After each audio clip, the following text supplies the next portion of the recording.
Let's try this. Hey, we're on break officially right now, but those of you watching live, we don't get to take a break. Um, anyway, I've been watching your comments.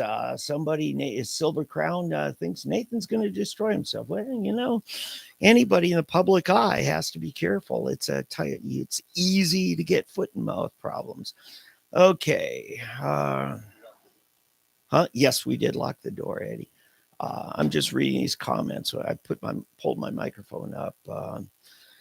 Langford probably stands in about the same place with state parties he did prior to his state committee meeting. Yeah, as far as he's concerned, it's a good point. Some people have just quit trying to communicate with them. Not everybody. All right, ready to come back for the show? All right.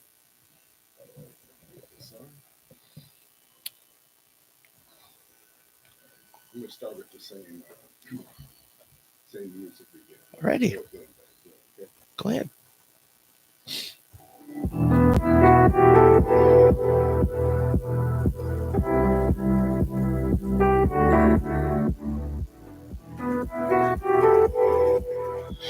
By the way, your mic has been on the whole time.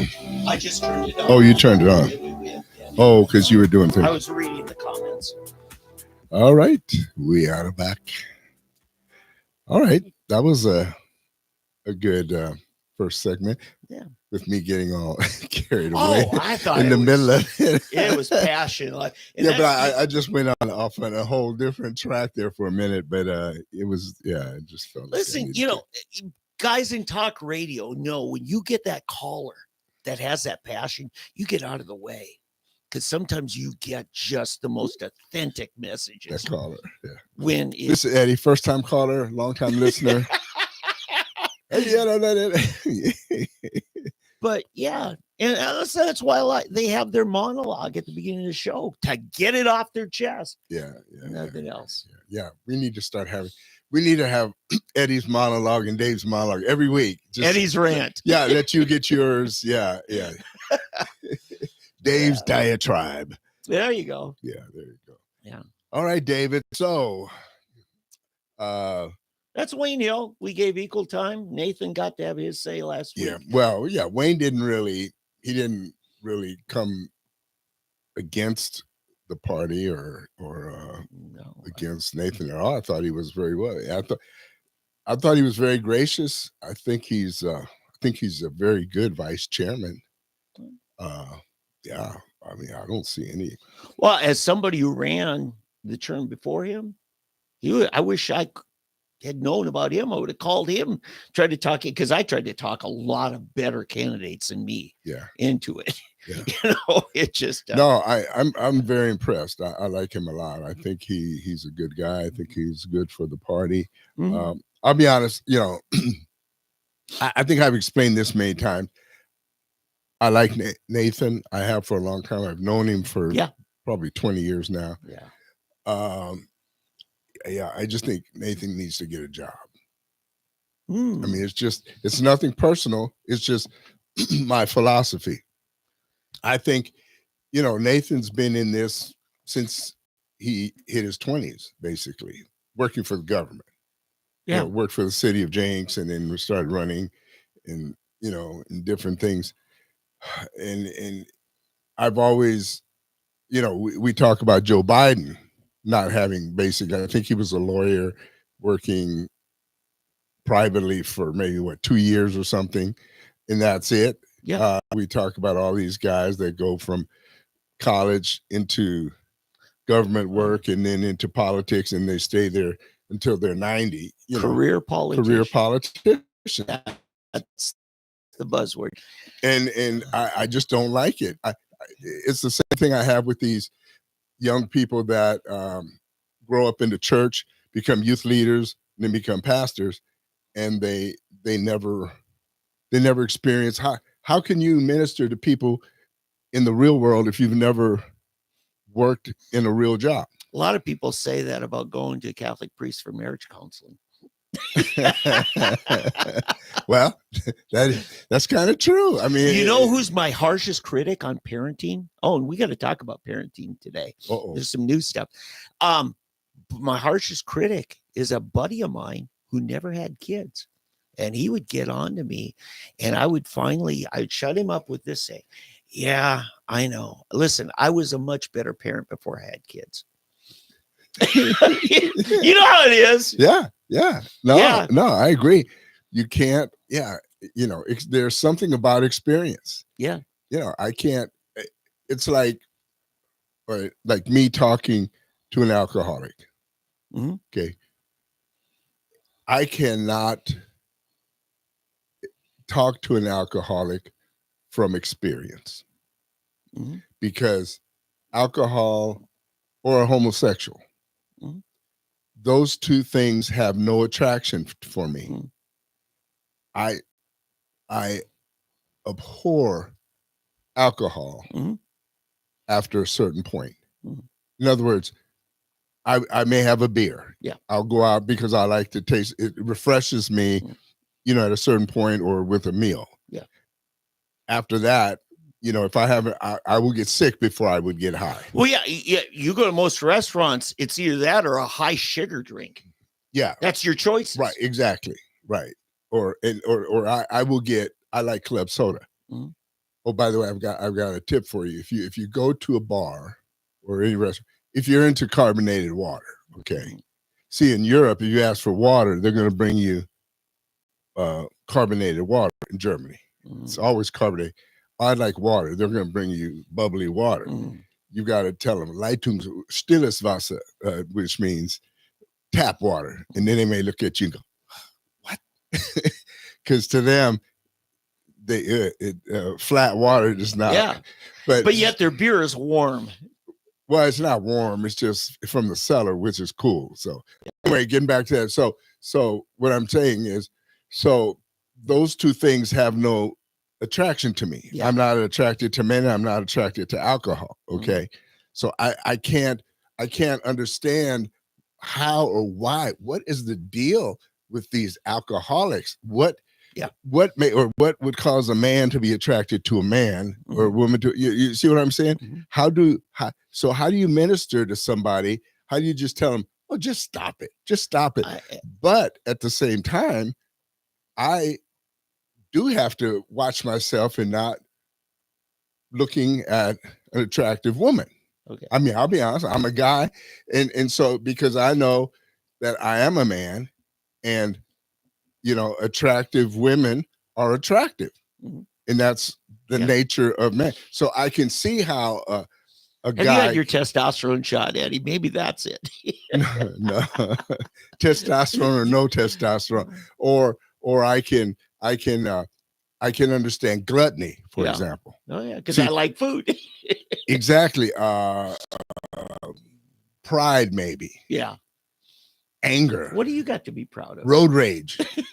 These different things. You see what I'm saying? I'm trying to figure out how we got from Nathan get a real job, to this. Well, because what I'm saying is, so how does somebody that's not worked in the real I got you. You Good save, Eddie. You didn't think I'd be able to get back, did you? Professional radio man. Yeah. So that's what I'm trying to say. So there was a side thing in there for all you people who want to tell these homosexuals, mm-hmm. It's not, just get over it. Mm-hmm. Or an alcoholic, mm-hmm. just get over it. Yeah. No, it's not that easy. Yeah, you're right. That's what I'm saying. Yeah. And so it's the same with a guy being a politician, mm-hmm. making rules and laws mm-hmm. for people whose lives he's never experienced. Yeah, people who punch a time clock. Exactly. Or start up a sole proprietorship or a partnership or file a Schedule C, Or just raise the taxes. Yeah. When they've never had to understand what it is to pay taxes, self-employment tax or tax to them, plus Social Security, plus this, plus this. Okay, so Herman Cain's most famous moment was a town hall that Bill Clinton hosted, on Yeah. healthcare, socialized medicine. And he said, listen, I am the CEO of Godfather's Pizza. This will destroy the business. And what was Clinton's? Just raise your prices. To him, it was so simple. Not knowing the dynamics of for every dollar you raise, you drop people's ability with their, their money, their, what do you call it? Expendable, not fixed expenses, but, money that they can spend however they want, which is a little bit. Right. It's people will just quit eating pizza out. Right. Because, if everybody has to raise their prices, it'll kill the industry, not just his brand. Well, see, but Herman did that so well. He says, Clinton, you don't understand the real world of business. Right. Well, see, that's why it's finally, what was Reverend Wright's famous thing? The chickens have come home to roost. There you go.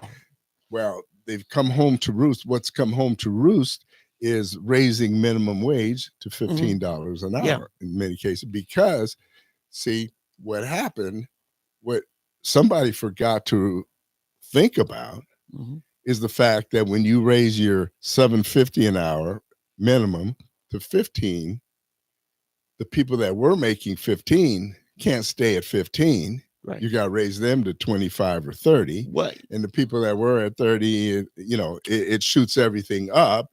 And the tax rate on them then has to increase. And let's say your Walmart, your Reesers, you name them. Yeah. All these places that you have to raise your rates, they have to raise the prices on what they're selling. So your $15 an hour in the end up becoming the same as $7.50 an hour, or less. Yeah. So now all of a sudden, now it took a few years. Yeah. But now all of a sudden, well, wait a minute. I have less in my bank account now, or less in my pocket than I had when I was making $7. How is this possible? I'm making $15 an hour, but I have less money left at the end of the day. Yeah. Was because your 15, that turkey you bought, that chicken you bought that used to cost you $2.50 a pound is now costing you $5.50 a pound. Let's go with this. What happened with COVID is in the recovery, an average couple, husband and wife, they both worked. Well, actually, whether they worked or not, got about $5,000 in stimulus money.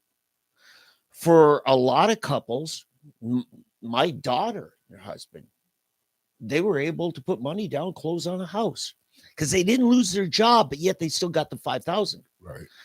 And what happened to housing costs? They went way up. Now everybody's paying, the highest, homeowners taxes, property taxes and stuff.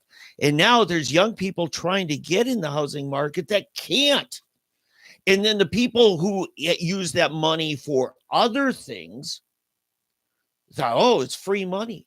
But the inflation ate up that 5,000 3 times over. It's gone. Yeah. Because now their household expenses, they got 5,000 once. Right. But their cost of living each year has gone up to the point where... And it never came back down. Right. And it's not going to. Well, and here's the other thing. The average mortgage rate at that point, at that time, was like 3 3/4. Right. Yep. And unless you're a military person, it was down at 1.5, which is unbelievable. That's a subsidized mortgage. Yeah. And so, but now it's up, it's come back down, I think, to 7, but it was as high as 9%. Yeah. So can you imagine? Everything went from 3% to 9%.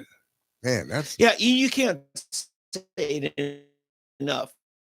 Inflation coming, prices come down. It just means it slows the amount that they keep increasing. Well, right, but when I'm talking about the interest rate, though, you're not even diminishing the price of anything. No, it takes 10 years. You look at what happened between 79 and 89. It wasn't until 89 that you started seeing mortgage rates hit 7% or below. Yeah, yeah. Well, when Reagan took over, uh, even until his second year, they were like at 14%. Yes. That was the time you could invest life insurance. We had these life insurance plans, universal life insurance, and there were these other where you invest. It was term plus investing, 14%. Yeah. Paying 14%. So, and people were doing it like crazy, but then all of a sudden it started coming down, Yeah. down. And it went down to 3%. They're Right. paying, 3% on these life insurance. Well, Yeah. all of a sudden that started. Yeah. Okay. I mean, it's all of this stuff is just crazy. Okay. But to get back to the original point we were making, is the experience. He remembered. Yeah, you're messing. No, I was about to go there too. He's messing with me, checking my mind. If I got a Joe Biden mind, Does he need help getting out of the woods, folks? Yeah, really. No, he made it. Yeah, no. But seriously, you've got to have experience with these things to deal with these things. To me, in a reality, in a world of reality. So if you've never experienced what it's like, what's the old saying? To sign the front side of a check. Yes, not just the back of the check. Right. Until you've actually been able to sign the front of a paycheck, then you really aren't experiencing what it's like. And that's what I keep wanting for Nathan Dom, because if we don't, as a party, then we're hypocrites. Because we always say that for the other guys. Okay. We need to say that for our own guys. Eddie, you've been. And I have nothing against. Let me finish. I have nothing against Nathan. I love him. I consider him a friend, and I hope he doesn't take this the wrong way. I will say this about anybody, all of my friends. I always want to be an honest and upright person that you can trust. I will say things about my friends that I would say about anybody. Yeah. I'm not going to favor. Gotcha. Like Mark Wayne Mullins is a good friend of mine. I'm not always going to cover for him either. Yeah. When he does things wrong, I will say it. I will, you name him, I'm going to just be honest with you. Yeah. So that's that. You've been saying this for a long time, but you've never had a stronger case history to back you up. And I'm going to say Donald Trump never ran for office, actually became maybe our best president. I put him up there with Reagan. Okay. Kevin Stitt never ran for office. He may be the best governor Oklahoma's ever had. Jury's still out. Kevin Hearn, another one. He way surpassed my expectations. Well, look at his experience. How many McDonald's did he buy and run and build? I mean, look at the success in business. These people know. I may have told this story before. Years ago, I was just out of college, and in El Paso, Texas, they had a talk show.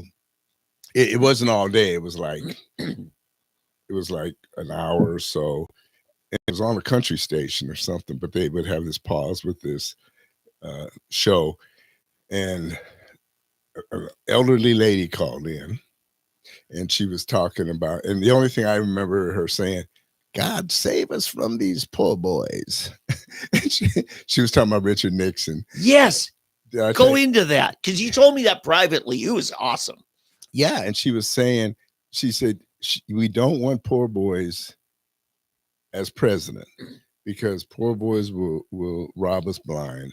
What you want is guys that have money, that don't need money, because they then can worry about the rest of the nation, the concerns of the country, not about enriching themselves. Yeah. And never have we seen a greater example than Bill Clinton, Barack Obama, and Joe Biden. Yes. These are three crooks. Yeah. Three criminals. I can't say it any more plainly. No, that have enriched themselves, become wealthy through the office, and enriched everybody around them. Eddie, the people who create wealth get shaken down by those kinds of people. Right. And that's, to me, that's really all they are. They're shakedown. But I'll never forget that. God save us from these poor boys. Yeah. And that's exactly what it is. Yep. And if you look at the uh, net, what do you call it? The net income, or not net income? What was it called? The wealth Mm-hmm. Of Clinton, Obama, and Biden before Mm-hmm. becoming president. In Biden's case, vice president, and what it is after. Well, no, I mean, It's unbelievable. Hillary made a lot of money in cattle futures. Yeah, but yeah, those of you who know how corrupt that was. Well, yeah, as governor of it Arkansas. was a payout every time that the futures went up. Her handlers put the money in her account. Every time they went down and losing money, they took the hit. It was laundering, right? Graft, right. But still, the time as president, yeah, Clinton's cleaned up. Yeah. And even afterwards, I mean, it didn't stop. Yeah. Even the Obamas, when Obama went into office, their net worth, that's the word I was finally trying. Their net worth was $1.2 million. Yeah. When and when they when he went in as senator, it was like $125,000. Oh, geez. Yeah. I think he still owed student loans at that time. It could be. But to the point where he is now worth around $1 billion. Yeah. So, it just shows you. It just shows you. When Reagan left office, the first gig he did was a speech in Japan that paid him $1 million. But that was Japan. He was no longer in government. He was a private citizen. Do it. Yeah. I don't have a problem with that. Right. I mean, so anyway, we got a lot of other things. Oh, yeah. Man, I almost forgot. Hey, the big news is, there's a lot of big news. This is a huge week. Yeah, but one is Tucker. Yes. Tucker Carlson, his interview with Vladimir. Mm-hmm. Have you watched the whole thing? Most of it. Okay. Yeah, I did. The thing that I was really, really most taken by was just how laid back the whole thing was. Yeah. It was like I'd be on the verge of peeing in my pants the whole time I was sitting there because I would be afraid to ask him questions. I mean, from what we hear about Putin, you almost think that, and I'm looking around the whole time. Okay, where's the poison gas? Where's the guys with guns aimed at me or whatever? But it wasn't like that. Putin was like kind of almost leaning in his chair. He was relaxed. Tucker was there relaxed, and Tucker didn't hold back. I mean, Tucker asked pretty straight on, direct questions, and Putin came back. He says, "Is this going to be an interview, or are we going to talk?" I like that. I mean, it was just like, whoa, these guys are going back and forth. So much that they joked with each other. I know, and so that's the thing that stood out. Yeah, when he said, who blew up the Nord Stream pipeline, and he said, how do we know you didn't do it, Tucker? yeah, and it was just the really strange, different. It was a more relaxed than I expected it. I was impressed by a number of things about not Putin's position but how well studied he was. He even brought out, he says, "Yeah, Tucker, I know you tried to get in the CIA. They didn't accept you." He knew that much. Yeah. So, Putin came prepared. Yeah. For this. The other thing, nobody's really talked about this. Remember the whole issue with Ukraine back in 2014? There was a Ukrainian leader who was poisoned. Mm-hmm. And he survived. But for over a year, his skin was very gray. Right. Did you see Putin's face? Very gray skin. I don't know. Because remember, they said a year ago, his health is not good. Yeah, they thought that he was going to die. I'm wondering if he didn't survive a poisoning. Oh, I don't know. Because you've had coup attempts. I mean, the Wagner group, he ended up killing the head of the Wagner group. Yeah. I mean, that turned into a coup showdown thing. And I mean, Putin survived. Did you see what's his name? What's the guy with the bad hair that was the prime minister of England? Just an idiot. The guy Oh, never. Boris Johnson. Boris. I mean, a joke. The guy never should have been president. I Yeah. mean, he's the only guy that makes our president look good. I mean, Yeah. seriously. But he was talking about that Tucker should not be allowed to enter into any NATO country. They should take his passport away and not allow him. I mean, stupid stuff like that. Come on, Boris. I don't know what Boris's agenda is. Well, Boris is probably getting paid himself over there by somebody. And John Bolton was very critical. Yeah. Said this should not be allowed to happen. Yeah. Why? What you're dealing with is propagandists. That they're the same people that want to jam radio signals of the Voice of America. It's that mindset, but they're on our side. Yeah. They don't want full disclosure. They want to be able to tell us who Boris or Vladimir Putin is. Right. Instead of Vladimir telling us himself. Right. And they think we're too stupid. Yeah, gullible. To figure it out ourselves. Yeah. I mean, and that's a condescension. Yeah. And that's coming from the elitist swamp. Yeah. The other thing where Putin took the first, 45, 50 minutes to explain the whole history of Ukraine. Yes. That Ukraine is not as independent of a nation as people would think. Right. That it actually used to belong to Poland. Part of it was Polish and then Russian. And I think some of it was Hungarian. Some of it was, in fact, there's parts of it that where the people still speak Hungarian and they have the Hungarian dress and everything like that. Now, you have to separate the ethnicity of Ukraine, which is a legitimate ethnicity, versus the territory. Right. And I think that's the important thing when we refer to Ukraine. Are we talking about the ethnicity? Because that truly is. I mean, there was truly a Ukrainian church. With much like the Russian Orthodox Church. Right. They were kind of cousins at Slavic churches. But it's true that it's always been this basin, the Great Plains, if you will. And it was bordered around, somewhat, Romania, which, Nathan Dahl was very familiar. You spent a lot of time there as a missionary. And then Poland, and then you're in the Soviet Union, but it doesn't have defensible borders. So it kind of was just created much like the Kingdom of Jordan, which was just kind of invented by the British. Right.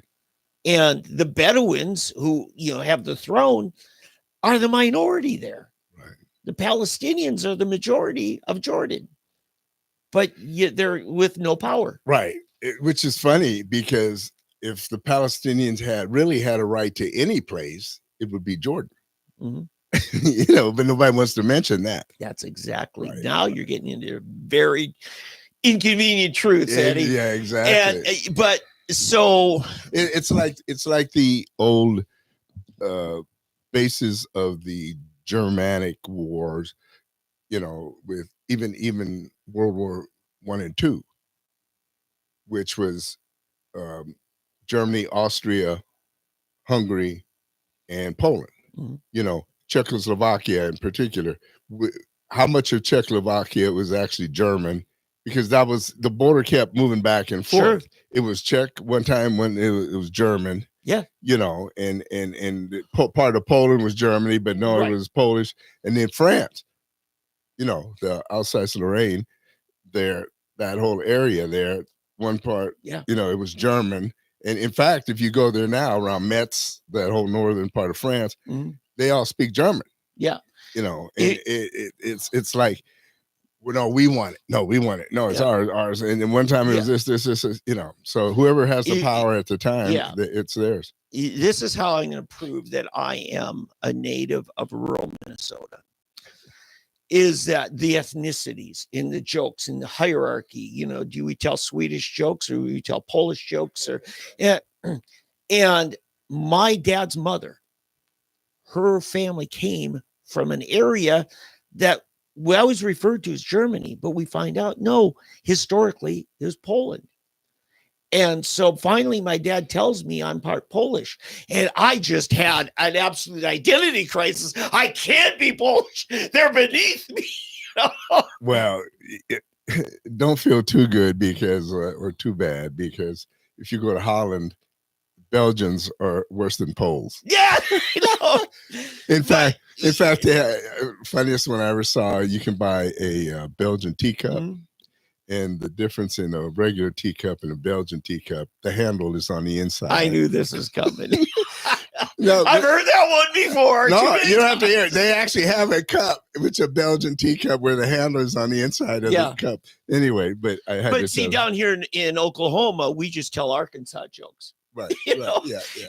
and or even when I did Wayne, we said we moved to Kansas. Oh, I'm sorry. You know, but it's really a sign of insecurity when you got to find some other ethnicity to put down that you think you can make yourself feel better by putting somebody else down. That's ungodly. See, there is the basis for racial hatred or racial animosity or tribal. This is what but that's what I'm saying. Racial animosity is nothing more than tribal. That's what I talk about in my book here, that I haven't held up in 2 weeks. There you go. 2 whole weeks. Buy the book. I talk about that. There's no such thing as racism. It's all just boils down to tribalism. Yeah. That and the only difference in being black and any others is the color identifier. Yeah. We're more easy to identify. Yeah. I think we talked about this a couple of weeks ago again. Sure. That whereas being from, say, the Belgian or Polish or even gypsies, if they were looked down upon because you were the same color, if you wanted to stop being a gypsy and you studied and then moved to another area, you could say you're from another part, and then, oh, you're one of us. You're okay, and you can move up the ladder. Yes. Whereas if a black person moved somewhere, no matter where they moved, they were still black. Yeah. So they couldn't. Now in Africa, they could move around to different tribes if they could learn the tribal tongue or fool somebody into thinking they were from this clan or class or whatever. So that's the whole deal. But without that, people were so into the tribal. Oh, I'll tell you. So, for example, when I first moved to Tulsa, I worked for farmers, and I would go sell insurance a lot to North Tulsa. And because you're a brother. I'm a brother. That's right. So my brothers and sisters. Yeah. Anyway, and so I'd go up there and I'd talk to these people, and I would ask them, why do you all still live in this ghetto here? By the way, ghetto does not mean a low rent. A ghetto just means where the same ethnicity lives together. You had a Polish ghetto. That was the original ghetto, was in Poland. Yeah. So that's all a ghetto means, is the same people. So anyway, but why don't you move down south? Oh no, I can't move. This is my home. This is where my people are, But that's how it is. And but the tribalism is the real center of it all. Yeah. And one of the biggest things of the tribe is their women.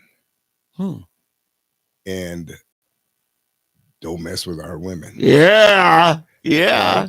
The gang wars, Absolutely. the gang wars, in Scotland, Ireland, oh, hey, the McTavishes are looking at the McClintock's women over here. You can't be messing with the McClintock's women. The McClintocks will kill you for over messing with their women. Oh, and you know who actually plays it up and stokes it? The women do. If they don't feel like they're appreciated enough, they'll go flirt with somebody from the next town. Evil woman. Yeah. No, but yeah, you're right. But what I'm saying, we're getting sociological here, people. This is what we're trying to say. But we're a long way from Vladimir Putin. But to bring it back to Putin and his interview with Tucker, it was a good interview. It's like 2 hours and that is long. It's a long one, but really it's a good interview. And Tucker, boy, he's the man. I'll tell you, he really did a good job. What I like about Tucker, he goes about his business. He's not intimidated by anybody, what they say about him, what they threaten him with, or anything, And Fox News actually ended up playing his whole interview on on their channel. Burn. And they call him commentator. Tucker Carlson. Boy, I think they know they screwed up when they got rid of. Of course they did. When they got rid of Tucker, Yeah. They had the biggest game in town. They set him free. Yeah, they set him free. They never should have done that. They had him on a leash. They would have still been the king of the mountain. Yeah. Now, this is a good segue here because I think there's more to be said, and it ties into the Middle East. I had a lot of talks this week, back and forth. My oldest son, who's really disturbed. I think in his mind, Israel has lost a lot of their goodwill because we are over 3 months into what should have been maybe a 10-day cleanup in Gaza. If you're really just going after the terrorists, the concern is the civilian suffering and the mounting casualties from that. And he hasn't seen accommodations for that. But I think my criticism isn't just with the Knesset and with the Prime Minister. It's also with the American clergy. I'm really bothered that we aren't putting the Christians, both in Israel and Palestine, as our first alliance, as American Christians, that we aren't demanding safe passage for the Christian Palestinians into someplace outside of the war zone. That we're still raising money. I'm talking to you, Mike Huckster, for a bunch of World War II concentration camps, Holocaust survivors, he calls them. If there are any that are still getting assistance from, when the Holocaust that's going on right now for the Christians trapped in Gaza, nobody's doing anything. I'm saying Franklin Graham should have led an entourage demanding it. And I'm seeing nothing. So there's my rant. Yeah. So, okay, to the original discussion, you and your son, he thinks that Israel's lost goodwill because they're taking too long. Yes. As a result, let's be gracious and assume, and my son won't do this at this point, but I will say that maybe they don't intend for civilians to suffer in this. Okay. But their actions by prolonging this, dragging it out, has magnified multiple times over the civilian suffering. Oh, I see what you're saying. The starvations, the dehydrations. So basically, Israel has allowed Hamas to dictate the outcome. In other words, in other words, by not going in and just going through and clearing out house to house, I'll give you an example. In Germany, after World War II, the Americans gave them 6 days. We said, you got 6 days. We want every weapon, knives over 3 inches long, guns, hatchets, anything that can do harm. We want it out on the streets. We're going house to house. If we find anything, you will be shot. Okay. And they went through. If anybody didn't listen, they pulled them out. Boom. They shot them. They moved on. Whoa. They moved on. They moved on. But that's how we cleared Germany.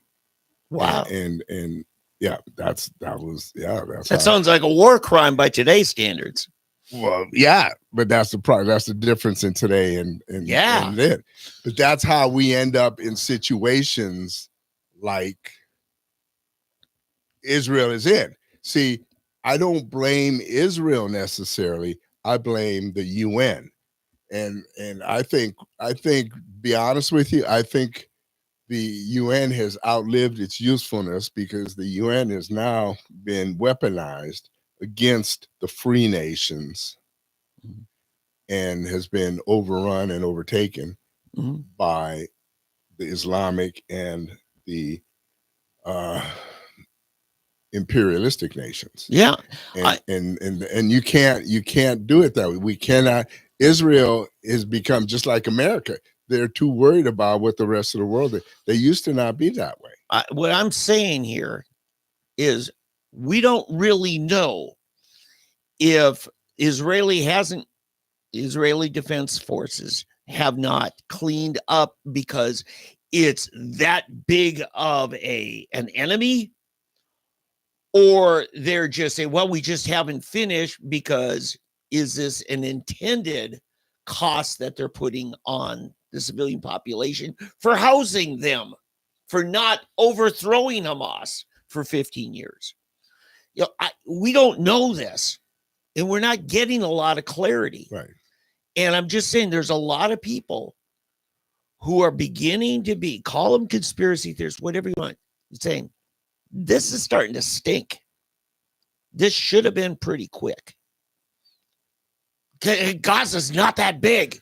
30, Israel's not that big. 30 years ago, it would have been quick. Yeah, Gaza is smaller than Tulsa County. I know, by a lot. What I'm saying is 30 years ago, it would have been quick. They would have run in and just blown up everything. Yeah, look what they got in the 6-day war. Yeah, they'd have just blown it all up. And if you got killed, they'd have told them. And this is what they originally did. Remember, they said you've got 3 days to get out of town, otherwise we're coming through. And then people, oh no, you can't do that. That's unfair. The people, they can't get out that quickly. But where could they go? Go to Egypt. No, Egypt shut the borders, guns drawn, everything. Say you're not coming here. In Jordan too? Yes. So nobody else. Now keep in mind, the only place they could go is swim in the Mediterranean or go to Egypt because they're landlocked by Israel. Israel said you aren't coming here. Oh no, I know Israel wasn't letting them in. So Egypt and Jordan wouldn't let them in. How did they get to Jordan? There's no way because there's no airports. No, by land. They have to go through Israel to do that. No. Yes. No. Gaza, Jordan goes all the way down there, and Egypt is at the south. Gaza is wrapped on 3 sides by Israel. Well, actually, they go up to the Sinai, which is Egypt, and they're right along the Mediterranean. That's different from the West Bank. West Bank is up against Jordan, but this was Gaza. Okay, I thought Jordan went all the way around, and they could go to them. So Egypt wasn't letting any of them in. Yeah, Egypt now owns basically all the Sinai. Someone should have said that, if the world cared, the world should have said, create a corridor for these people to go through. Yeah. Otherwise, people are now starting to ask these questions. But that's what I'm saying. Otherwise, they die. Yeah. Call their bluff. And then it's Egypt's fault. Egypt, you had your opportunity. You could have saved all these people. It's not Israel's fault. It's your fault. But we're getting them out of the way. We're killing every man, woman, and child unless you let them out. I'm literally saying, as God said to Cain, the blood of Abel cries out to me from the ground. These are dead people that aren't even necessarily friends of Hamas, much less being Hamas. Right. These are little kids who, you know what, their parents love them as much as the little babies that got slaughtered by Hamas. But David, in Jericho, was everyone evil in Jericho? I agree. You don't even have to go there, Eddie. The little children, Eddie. But what would happen? The little children grew up to be idol worshipers who ended up doing child sacrifices, and that's the whole argument. That's a very good argument. That's the argument that we in the Western world don't understand that. Right. And we want to apply our Western standards. Right. It's just like what the British said in the Revolutionary War. Well, you aren't even keeping information and you're shooting our officers. You're not supposed to shoot the officers. Right. See, they wanted their polite our rules. peons. Yeah, you can shoot our Right. enlisted people, just So, don't shoot the officers. Here's what I mentioned in my conversation is, you've always had this tribal hatred. It's not just for decades. It's not just for centuries, for millennia. You look at what went on in Afghanistan. Remember Afghanistan tribes have been fighting each other for centuries. Mm-hmm. We got rid of the Taliban by arming the Northern Alliance, who then started fighting with each other. Mm-hmm. It's tribalism. You look at, my other son spent time over in the Caucasus, where every 10 miles you go, it's a different language. And this is in occupied Soviet Union for 70 years. And they're still speaking. Go to Africa. Yeah. Go Rwanda. Yeah. The Hutu and the Tutsi. Yeah. And this is that ethnicity issue where Ukraine is an ethnicity, even if it doesn't have a territory. The Jews went for centuries with not a homeland, but they kept their ethnicity. The tribes here in Oklahoma, they want to hang on to their language, their customs, their ethnicity, all that thing. Even so they can start fighting each other again. I'm just saying, tribalism has been a part of humanity since we left the Garden of Eden. Right. That's right. And, we can't selectively be outraged on this. But I'm just saying, we can't be cheerleaders necessarily for an Israeli government all the time. No, I agree. But we, at the same time, we can't go against them all the time either, which is what's happening. This is the thing. I say, just stay out of it. Yeah. Let them do what they want to do. Well, I'm just saying this as a reality that is starting to foment and build and is becoming a louder voice here in America.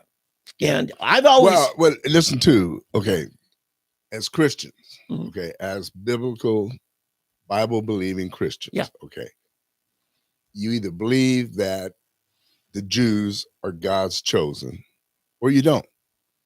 I believe they're one of God's chosen.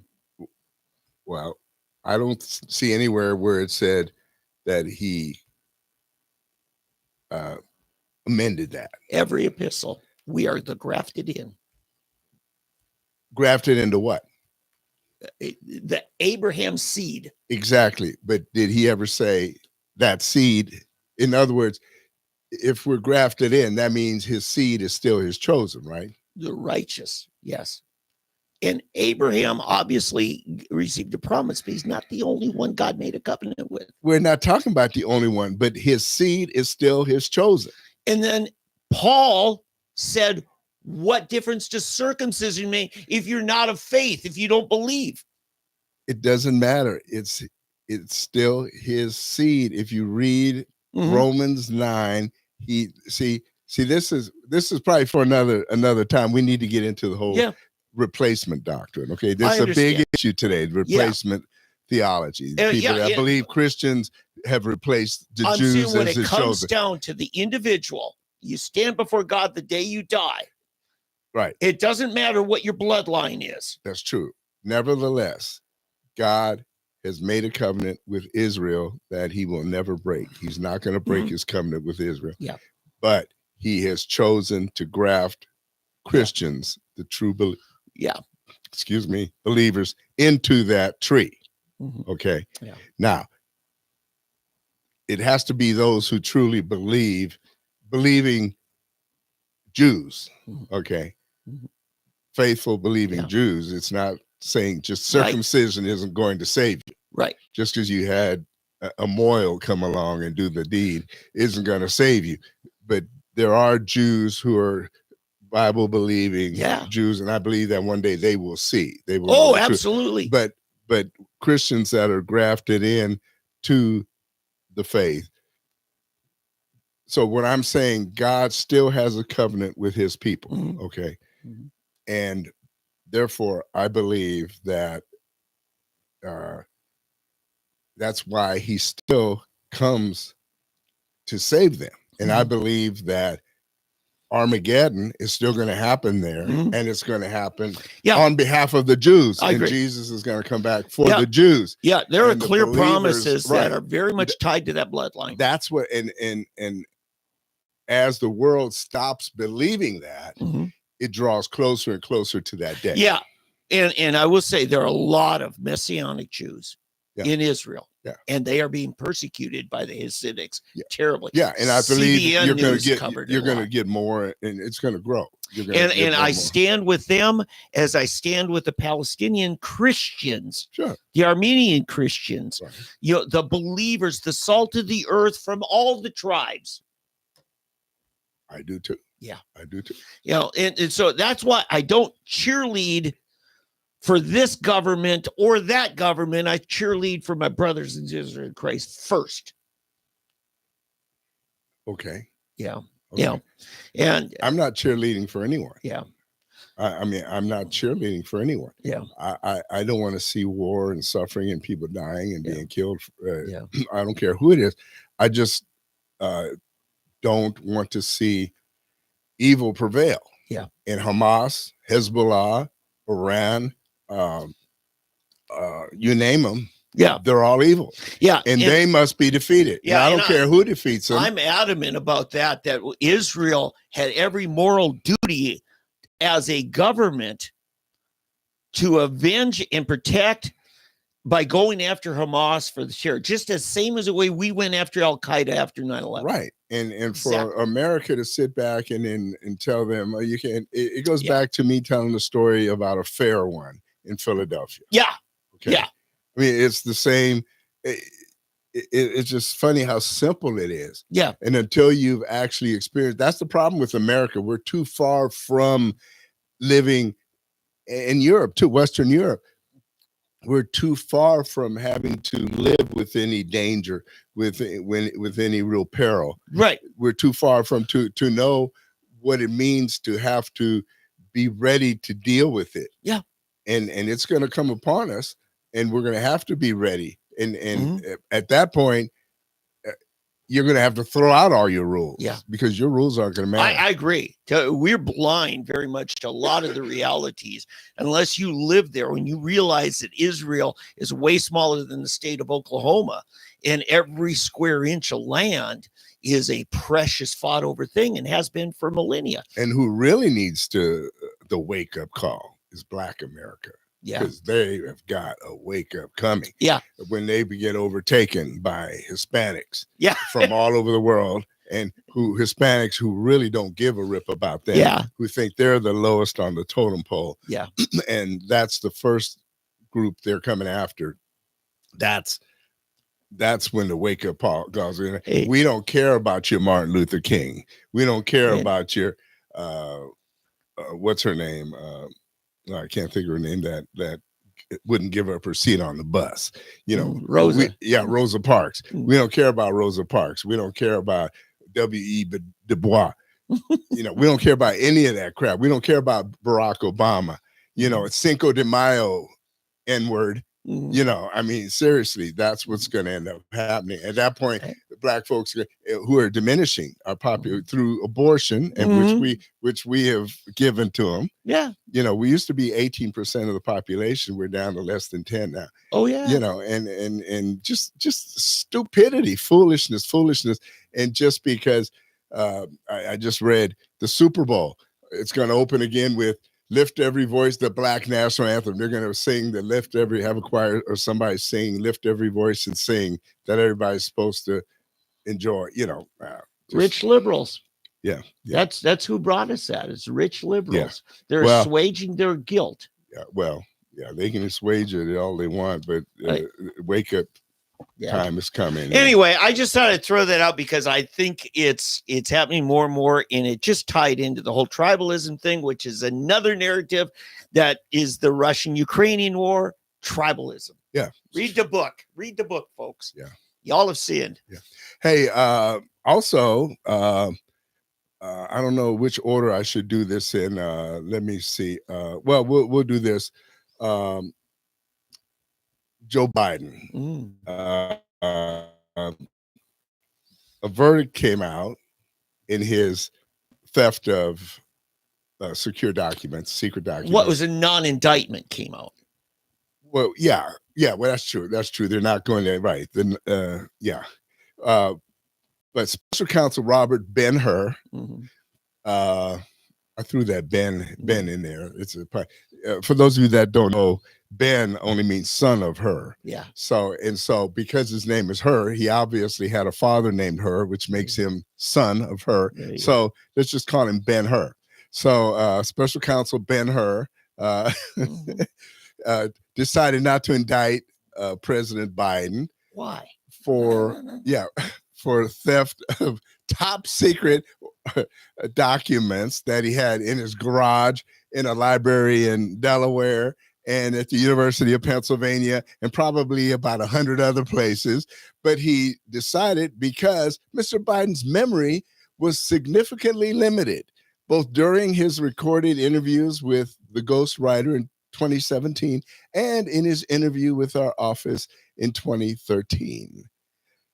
And his cooperation with our investigation, including by reporting to the government that the Afghanistan documents were in his Delaware garage, will likely convince some jurors that he made an innocent mistake rather than acting willfully, that is, with intent to break the law as the statute requires. I mean, that is just the biggest BS. So basically, he is saying two things. Joe is out of his mind. And secondly, he doesn't think any jury would convict the guy. So why waste our time? But now here's a question I asked Dave. You answer me this. We know that some of these documents go all the way back to not just when he was vice president, but when he was in the Senate. So at that time, he would have been in his 50s. Yeah, and this would have been at least maybe 15 40s. years ago. Right. Right. At least. So he might have even been in his 40s, but we know at least 50s. So was he already out of his mind back when he was in his 50s? Bingo! But let's say, all right. But he's been senile for that long. Yeah. So let's say I'm a serial killer. Yeah. You don't catch me till I'm 80. Mm-hmm. And I don't remember. Okay, so Whitey Bulger. I don't remember any of these. There you go, Whitey Bulger. Yeah. Whitey Bulger, the famous mafia killer. He gunned down an executive here at Southern Hills. Exactly. Famous movie done about it. They finally found him after, was it 40 years? Yeah, 40 years. Found out the FBI was hiding him. Yeah. So, if he was so aged that he didn't have all his faculties, does that mean they don't charge him? If I'm a rapist, however you say it, anyway, and I, get away with it for many serial rapists, and you catch me when I'm in my late 70s, early 80s, I don't remember what, I do you not charge me anymore? I've got a good one. How about all these Nazi war criminals? Right. They hunted down for all of these years and found. Was it Mengele? Was the one they didn't find till the 80s? Well, yeah, but he wouldn't have been even that old at that point when they. Still 30 years. Oh wait, Mengele. I don't think they ever found Mengele. Oh, okay. It was Eichmann, but they found him. He was still younger. There was another one. There's one in the 80s. I forget. Yeah, they found one in the 80s, but but he was a guy in Ohio. Remember the guy in Ohio? Well, there was that guy, but there's questions about identity on that. Right. So, but even without the identity, what if, let's say it was him, but what he doesn't remember anything. I don't remember anything. And do they not charge him?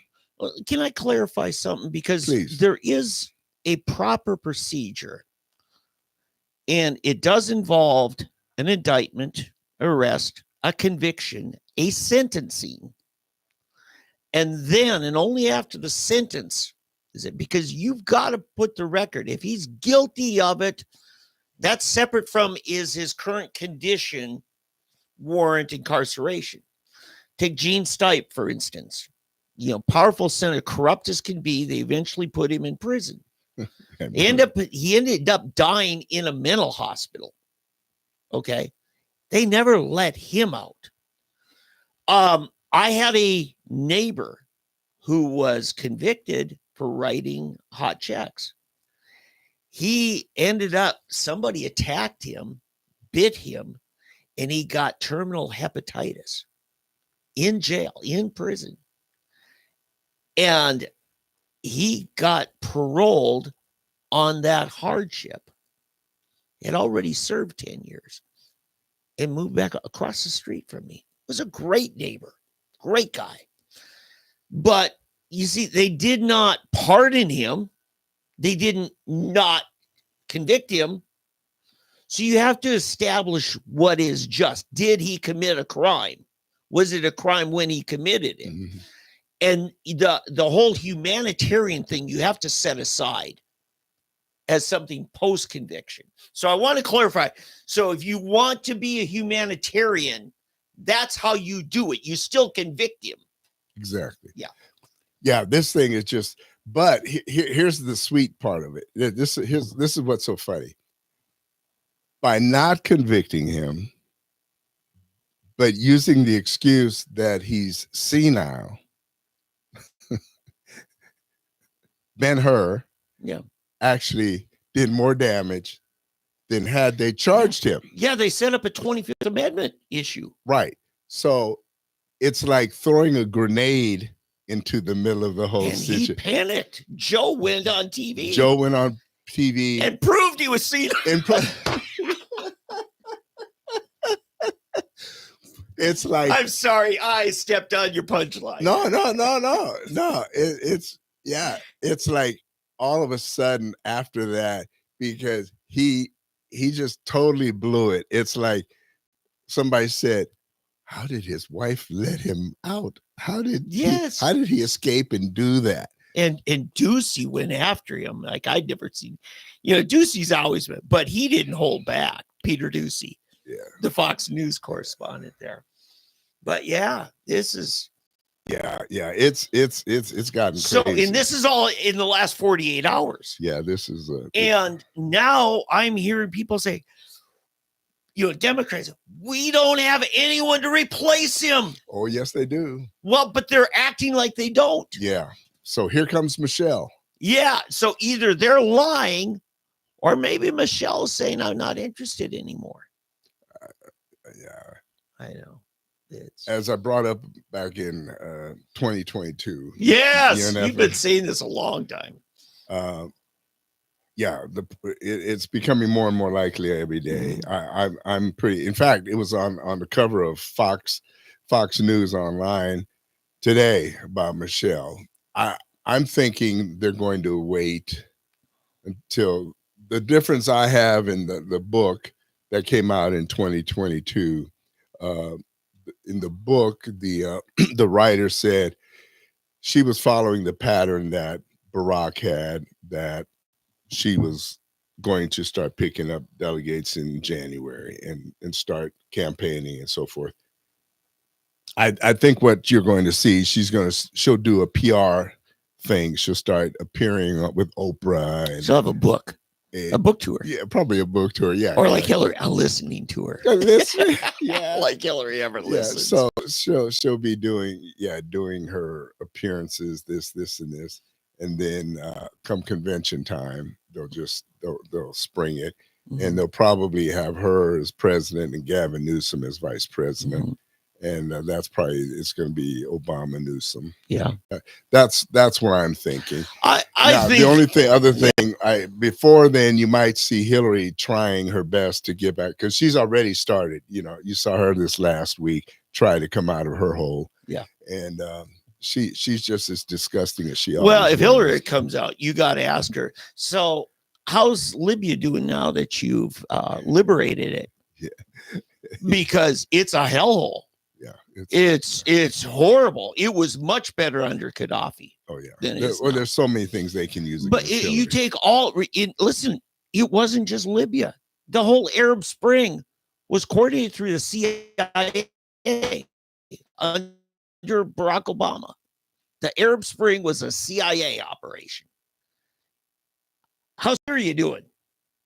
You know, how are any of these nations actually advancing? All of North Africa. Yes, for their people, for a better way of life, for free enterprise, for civil rights, for women's rights.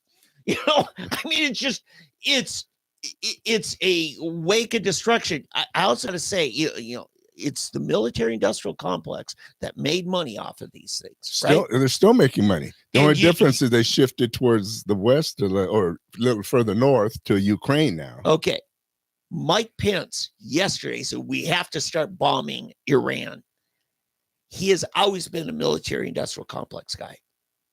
And he opened his mouth. Now, I always expected out of Lindsey, out of John Bolton, but God, Pence is stepping in it. Yeah, he's done. Nobody's listening to Mike Pence anyway. Yeah. No. So, but these people are showing their true colors. Yeah. It's sad to see that people like Pence that he was so highly thought of. All he had to do is keep his mouth shut, play along. He could have wrote another 4 years as VP, and then in 4 years been president. The thing I'm glad to see is that DeSantis has backed off. That he stepped out.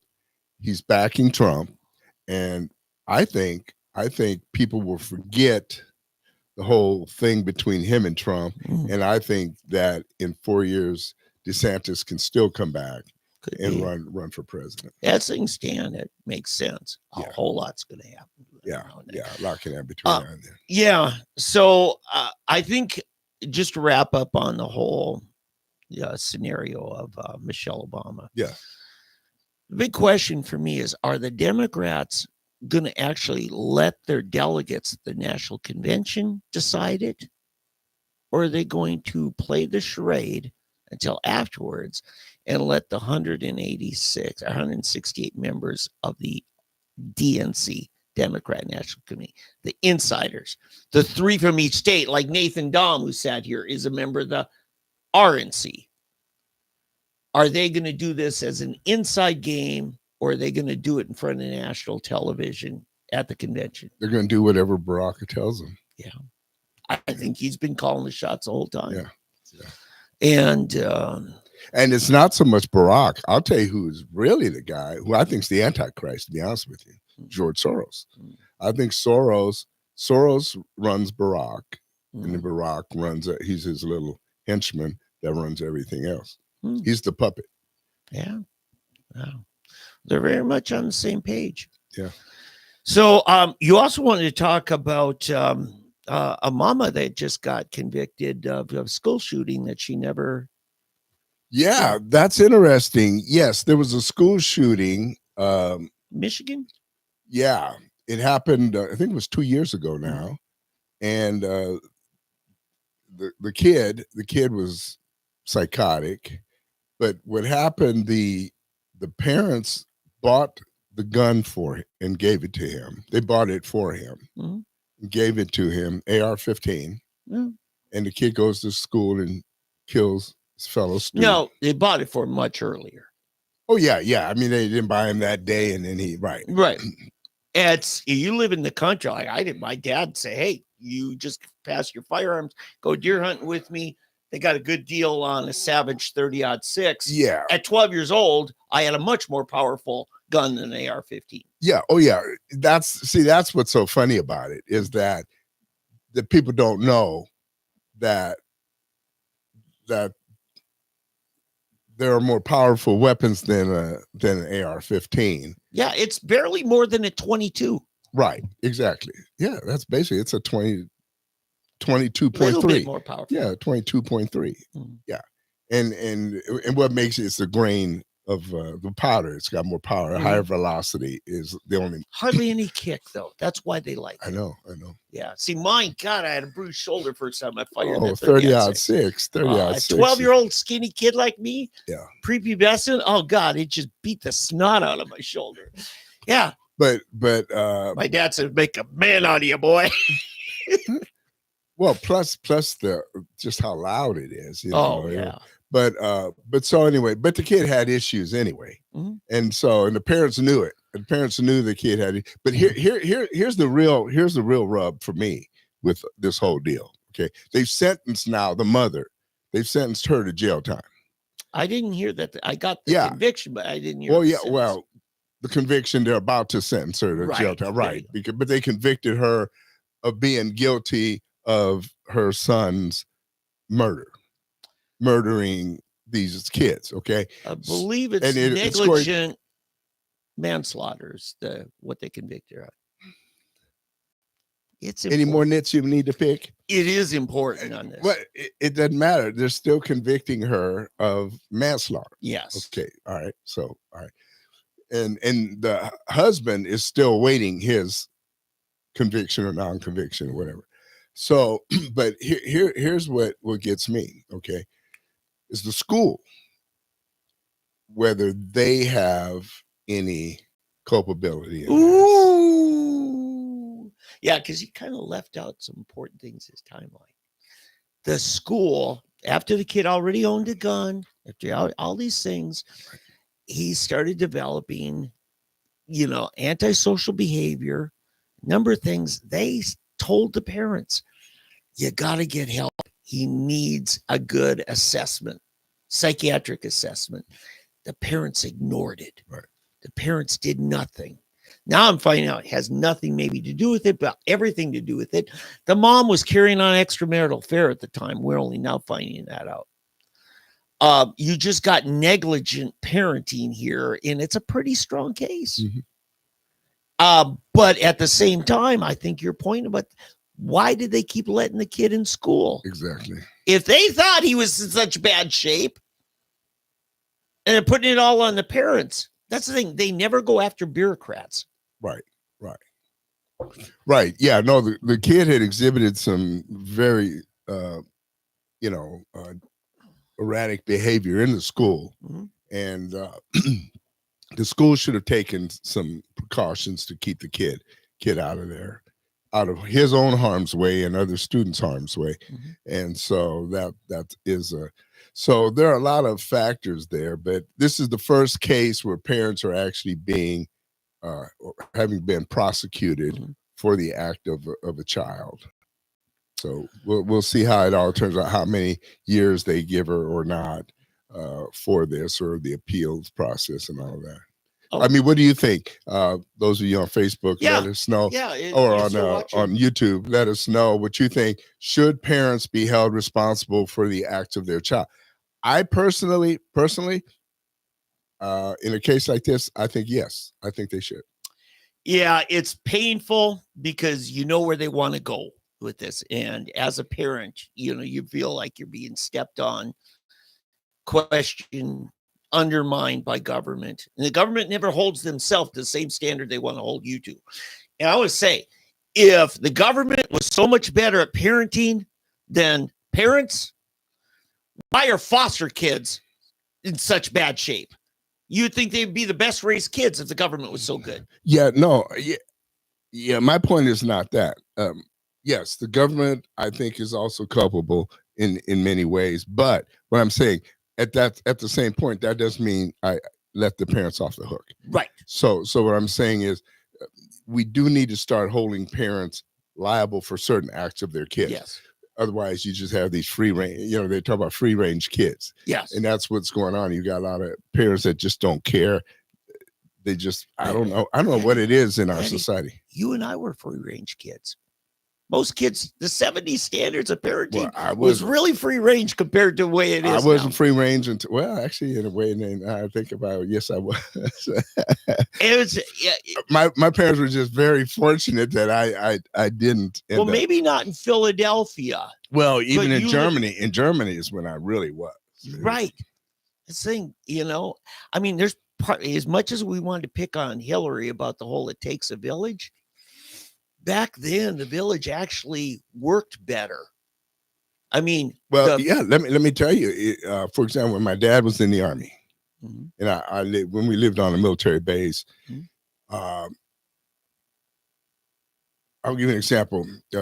Guys will get in a fight, mhm, and I remember some of my friends, they beat up a German, mhm. and they caught him. They found Mhm. out who did it.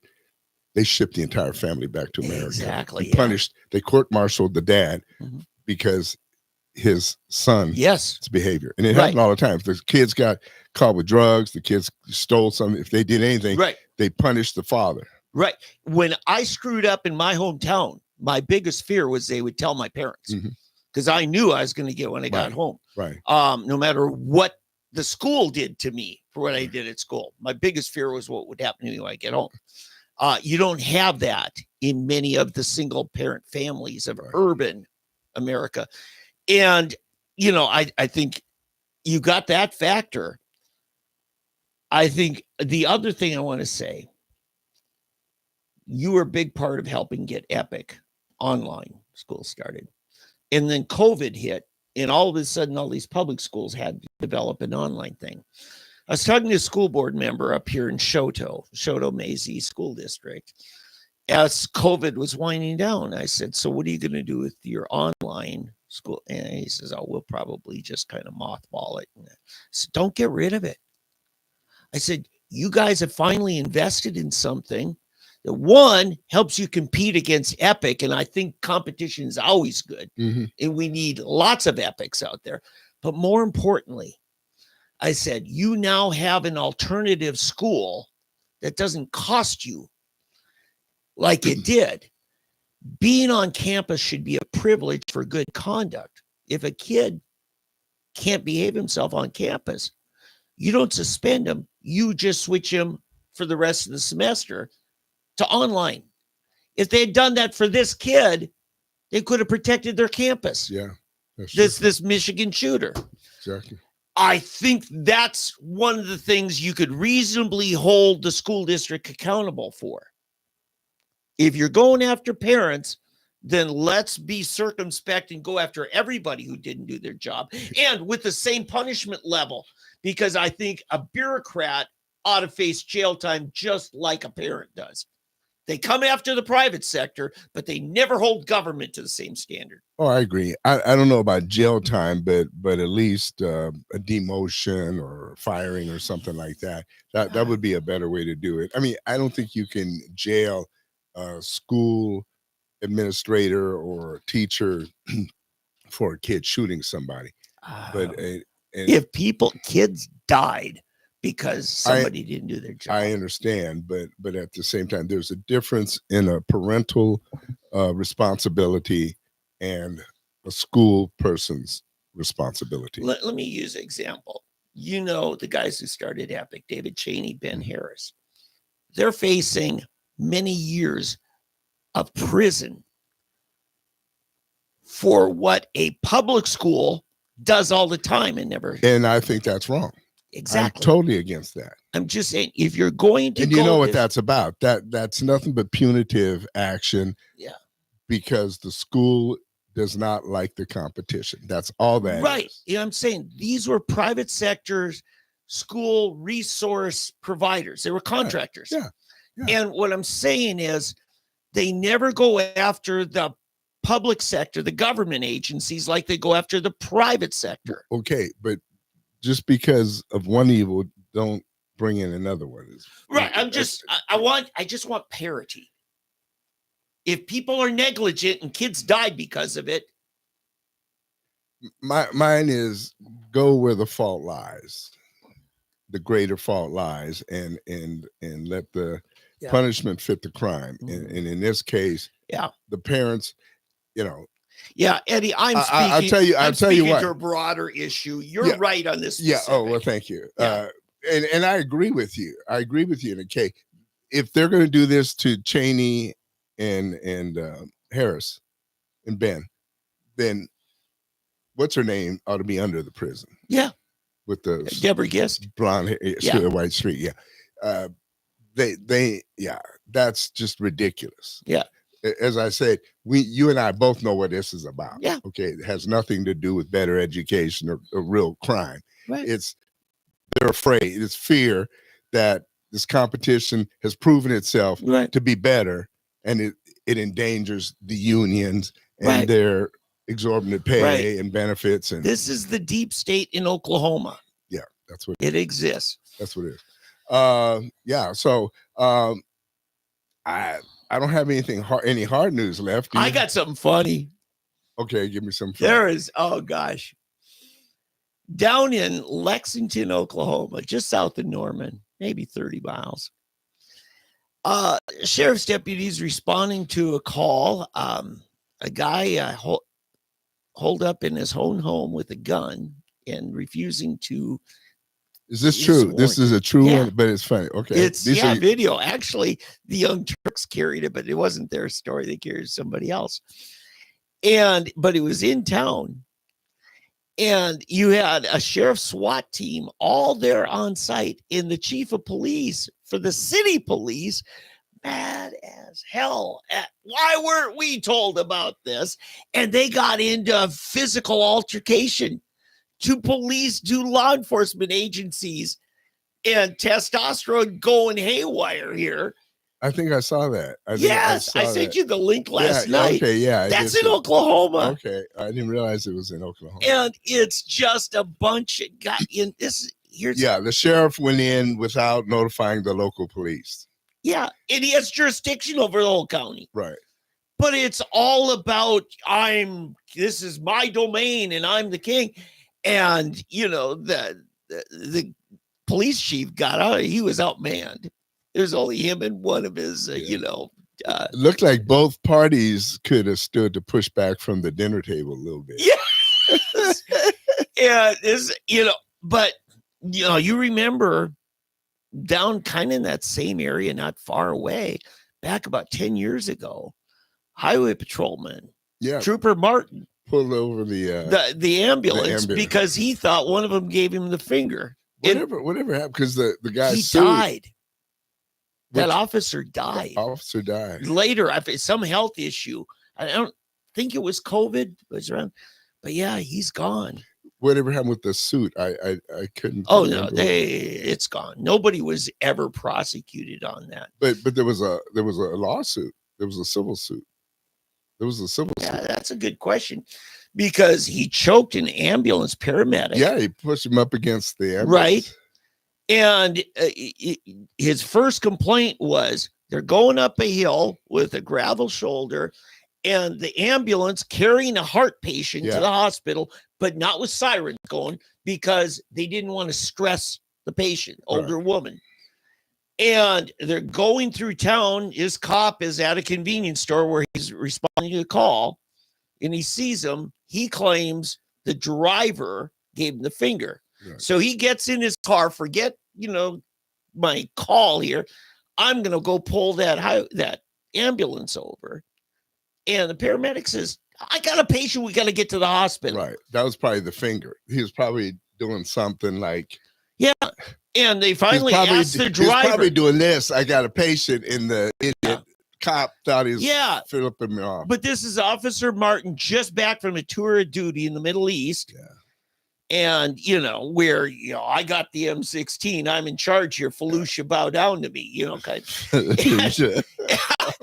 But, this is the thing you deal with. And I talked to a chief of police from Apache. He's a good friend of mine.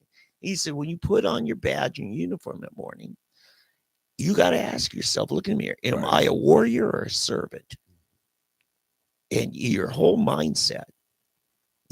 Am I going to be the big boss that everybody genuflects to, or do I try to serve people and protect them? Yeah, the question I've heard is when you put it on, does somebody need to die today?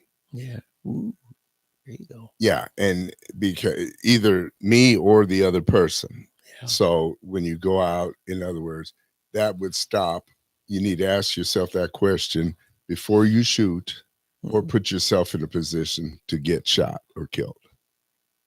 because a lot of times these Yeah. people do these things, Yeah. because it goes both ways. I've seen some terrible things that officers have done to put themselves in a bad position to get shot and Or killed.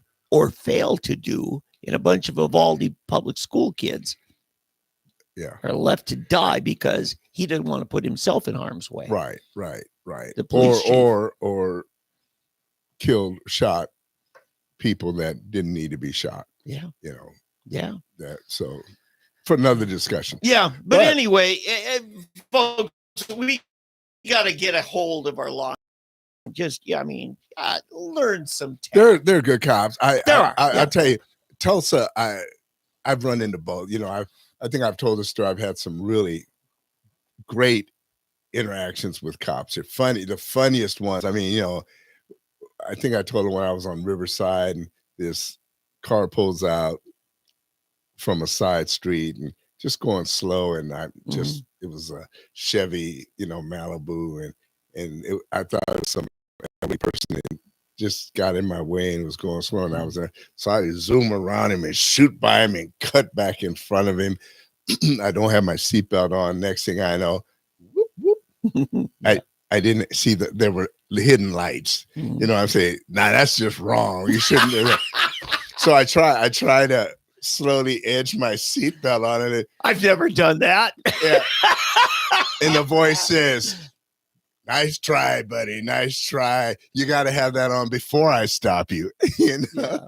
And I start laughing. And he's laughing, and me and this guy, and we're just, what in the heck are you thinking? He said, "Man, you're in camouflage, Yeah. I didn't know you were a cop, Yeah. I thought you're some old man, and he's laughing, I'm laughing, and I mean, just the nicest cop. He wasn't mean or anything, and he was cracking up while he's doing this, and so he said, "Oh boy," he said, "I'm gonna have to give you the ticket." I said, I know. He said, "So here," and he gave me this no seatbelt ticket, and which, I mean, at that time it's like it was like $5 or some.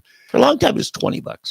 Well, I don't remember this time. No, seriously, this was like whatever he gave me was a $5 ticket. It was a super cheap ticket, and I mean, we're talking. This is like 20 years ago or something, but and I've had others, where at one time, there were 5. I didn't have any. Remember, we had inspections. You used to do. Yeah. I didn't have an inspection sticker. My insurance had been expired. No, it wasn't expired, but the card I had was expired. I didn't have my license on me. Yeah. It was like I had like 5 things wrong, and the cop stopped me, and then there was another cop, an older one that was on the one cop, the younger one with me. He got mad at the old. He said, "Yeah, I got this. Just go on." He just yelled at the guy, told him to leave him alone and send him on his way. And in the end, the guy told me to just, he said, "I'm going to write you a ticket for no insurance, or you can go down and show them you have the insurance, and they'll throw it out." Yeah. But he let me go back. But anyway, he just started dying laughing because, "Oh yeah, I've got it." And then I looked at my insurance card was expired. And you're an insurance man. Yeah, and I'm insurance. Yeah, because it said Eddie Hubbard. It's an Eddie Hubbard insurance. And so cop was just cracking up, So anyway, and you get to write your own cards, and you still didn't do it. And so he was just dying laughing. So I got to tell you, but he was just so nice, in the highway. But I'll tell you, the nicest ones are the Oklahoma Highway Patrol. Yeah, tell us why. I don't know, because they're out in the middle of nowhere, and they don't get to call backup. And they got to not escalate a situation. Yeah.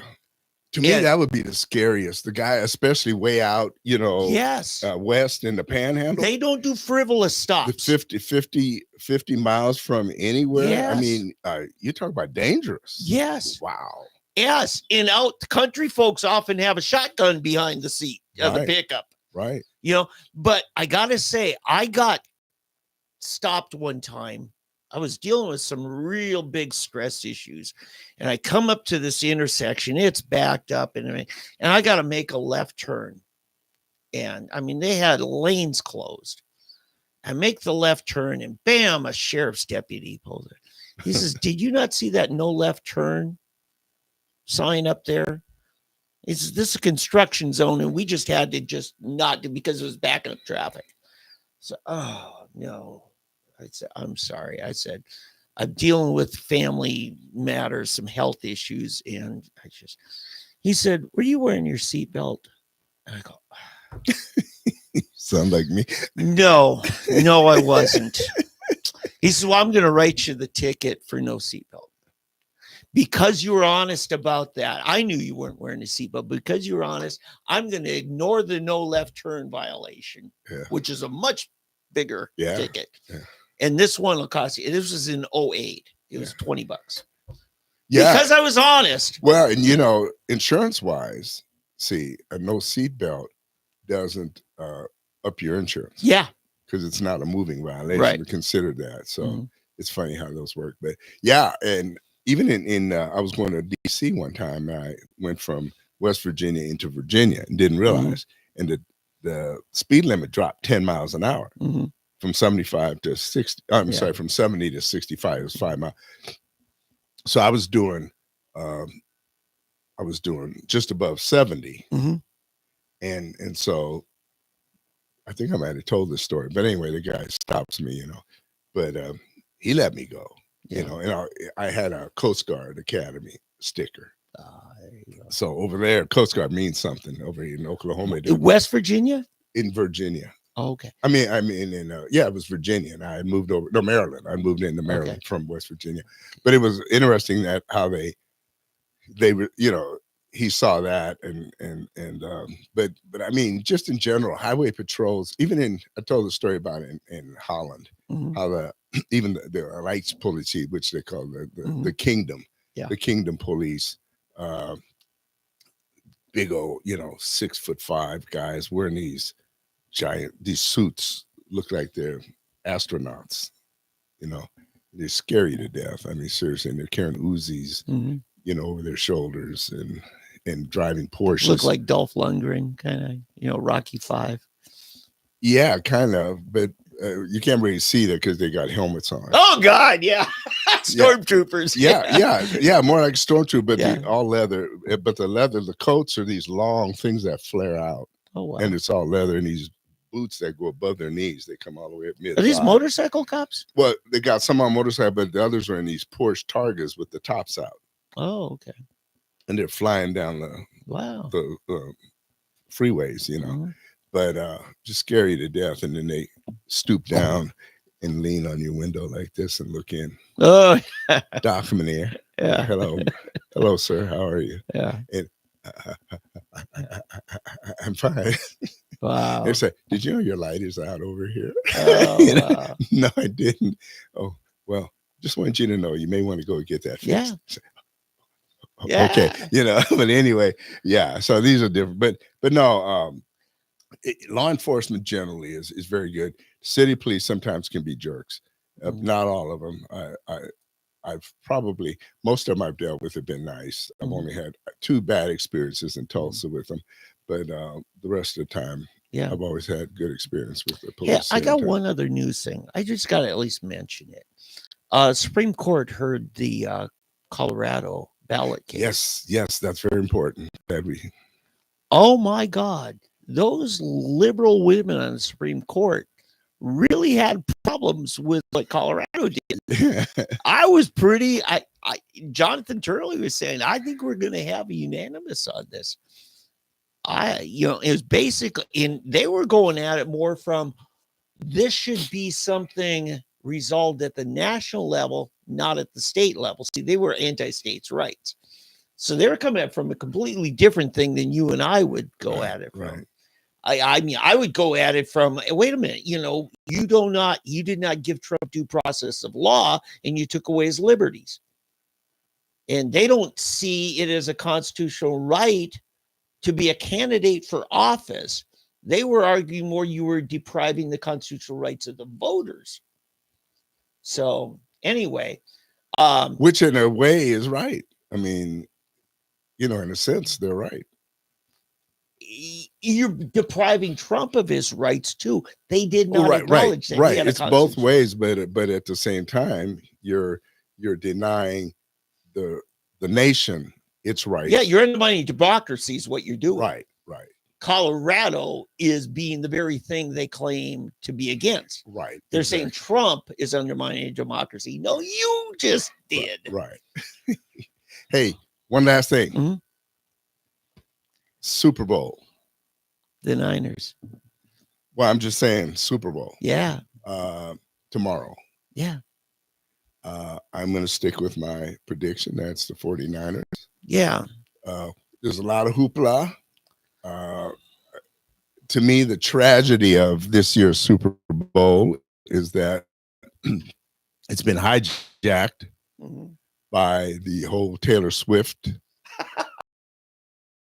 Chaps me a bit. Yeah. We can't concentrate on football. So but yeah, the reason I think I've explained before, I was a 49er fan for years. You know, I've been a 49er fan. I am a Chiefs fan, but I have to go with the 49ers for reasons. My longstanding love for the 49ers in general. Yeah. But I really like Brock Purdy. And I just like the team. There's something about the team. It's just different. And yeah, the character of the team just seems different. And I just there's something about the 49ers I like. So yeah. I hope they can do it. I want Brock Purdy, Mr. Irrelevant. Yeah. I want Mr. He was the last person drafted in his draft 2 years ago. And or was it 3 years ago now? I think it's no, it was 2 years. It was ago. It 2 this years is ago. only his second year in the NFL. Wow, Mr. Irrelevant, and he's just this little. He's not even getting a real salary yet. No, I mean, just he's got minimum wage for the NFL. It's called minimum wage. Yeah. So and the other thing, I was down a Quick Trip. I heard a couple of big black guys talking about it, and they talked about McCaffrey. Is it for a white boy? He can run. Yeah, that's right. That's the other thing. I like McCaffrey a lot. I like what's his name? What's the tight end from Iowa? Oh, he's funny looking. Kittle, yeah, George Kittle. It's so funny. I think we talked about this before. How he was clean in college. Yeah, there was a picture they showed, and you would never recognize. He was an Iowa farm boy. Yeah, just clean cut guy. And now he's just this scruffy looking, almost homeless looking guy. Oh yeah. But they're just he's got amazing personality. Scrappy. Yeah, they're just scrappy, tough. So so I'm for the underdog. They were favored for a while, but now the Chiefs are the most favored. But yeah, so I gotta say a few things on that. What's confusing to me, it's just like something's not right here. Kyle Shanahan is the son of Mike Shanahan. Yeah. The Denver Broncos guy who won Super Bowls for the Denver Broncos. Right. And like, he's supposed to be the AFC coach because he's a Shanahan. And Mike Reed, who is forever with the Eagles, and he was with other. He's not supposed to be AFC. He's an NFC guy. That's how I got to know him as a personality, as a guy in the game of football. So it's kind of role reversals for me. Yeah. That's a funny thing with all this free agency, not just amongst players, but coaches or the round table. Right. I did not know Christian McCaffrey is the son of the great Ed McCaffrey. Yeah. Who was with the Broncos. Yeah. I remember the career-ending hit Ed took where he's jumping in the air, his leg, and somebody hits him, and his shin turns laterally 90 degrees in midair just from a hit in midair. It was like, God, you cannot unsee that. That was like 20 years ago. And I can still see it. Like, ooh, I did was. Yeah, C-Mac, they call him. Yeah. Christian McCaffrey. Yeah, he's incredible. Now, I got to say, what they're doing with the tracking of Taylor Swift's jet, that ain't nothing new.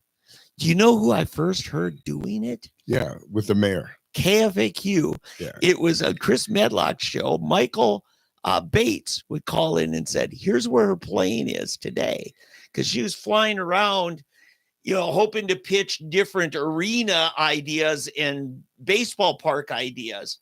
Because remember, she got the city to pay to build a new baseball field to replace the county already had one. Mm-hmm. And she wanted it downtown. It was just all this stuff. And yeah, Michael Bates just knew how to he got under Kathy Taylor's skin. Yeah. And it's all public knowledge. It's FAA has to make it public. Well, you heard the latest. She No. sold that plane. Oh, that plane is gone. Well, there you go. Just get a charter. Because first she tried to sue the kid. Yeah. But I think she got so much flack for that. It made her look bad. So she just said, well, I'll sell it. So she sold that plane. I guess she has a new one and is keeping it under hat. So yeah. Well, just charter something. So she's in Japan tonight. She's singing in Japan tonight. But because they're like a day. Thank you. Yes. Ahead. She's already on the flight. She's probably on her way back. Yeah. So she'll be there, I'm sure, with her entourage.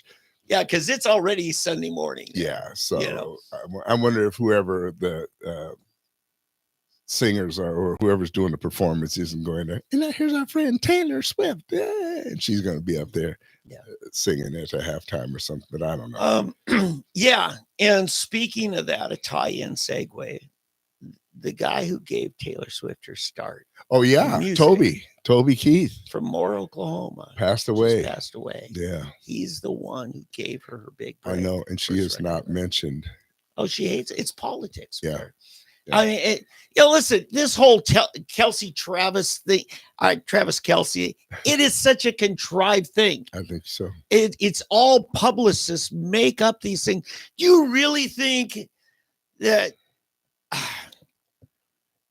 Timberlake, Beauty and the Beast, Timberlake and Britney Spears, you really think that wasn't publicists put that together? All of these little, it's all for the tabloid stuff. And now, Fox, NFL Today, and all of the, NFL is cashing in on it. Oh, yeah. They said they've gained 3.5 million teeny bopper,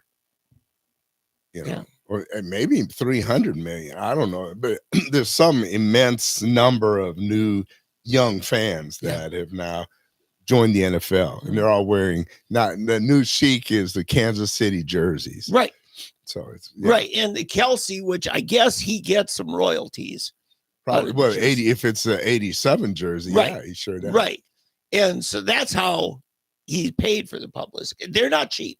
Yeah, I intercepted a bunch of emails that were from a record label, Christian record label, and I saw the different publicists. Budgetary proposals with the different Christian record artists and how they were going to get in front of this youth group conference and this, influencers of young people who buy albums and go to concerts. Something else that's interesting, last couple of games, I don't know if you noticed, you didn't see Brittany Mahomes with her. Before you had been seeing Brittany Mahomes also in the box with Taylor, and then they're together and they're hugging and stuff. And Brittany doesn't exactly have the best reputation. So the last couple, you haven't seen Brittany with her. So I think somebody got to Taylor and said, no, you need to keep her out of here. This is Brittany who? Mahomes. Pat Mahomes is the wife. Okay. So, like I say, the whole thing is pretty much controlled, like you said. It's a control. Yeah. So a lot of that is kind of made me go for the 49ers as well. It's idol worship. Yeah. It's taken the game out of the game. Yeah. In other words, if people are watching the game because of all of the stuff around the game, then it's not about the game anymore. Now, here's how it would have backfired is if Kelsey would have sucked. You remember how it worked for Tony Romo with Jessica Simpson? Yeah. They blamed her for his bad performance. See, she tried this thing and it just fell apart. Well, it did. One game, he had one bad game. I think it was against the Eagles. So. Yeah. about 3 games ago, but then he came back. The fans took it out on her. Yeah, I know. Yeah. And she's a Texas native. Yeah. You know, it's like, yeah, it's her team. No, Tony was all Tony. Mm. It was all Tony. You can't blame Jessica. Yeah. I actually like people Jessica. wanted to, though. Yeah. Oh, yeah. Yeah. See, that was when they hated. For some reason, eventually it'll happen to not Brittany, Taylor too. Mhm. They build you up to a certain point. Yeah. Like Mariah Carey. Yeah. They all do. She'll get to a certain point, then people will have up. But see, I'll tell you why they're not doing it right now. And see, she is so smart. She is in the tank for Biden. Oh, yeah. And the Democrats. She's a total lib. She's playing that politics thing. And so as long as she plays the game, she will be the girl. It's kind of like Madonna. Madonna has done so many things that she should have been kicked to the curb. But because she's the darling of the left, every anti-conservative ideal, she's right at the head of it. So that they've loved her. I mean, she's like, I mean, look how Clinton exploited Monica Lewinsky, and all the feminists stood on Clinton's side. Yeah. On it. So anyway, hey, we've outdone ours. I think we set a new record today, Dave. It's been a good show, though. Hey, God bless you guys. Have a great week and enjoy the Super Bowl if you can, as much as you can. And we will talk to you next week.